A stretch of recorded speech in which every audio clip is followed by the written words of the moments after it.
কি যে উপায় হবে আমার কবরে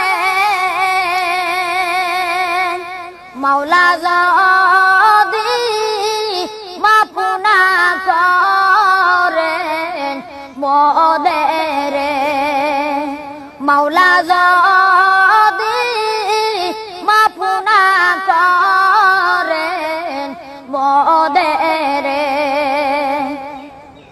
আইসো একা যাইবা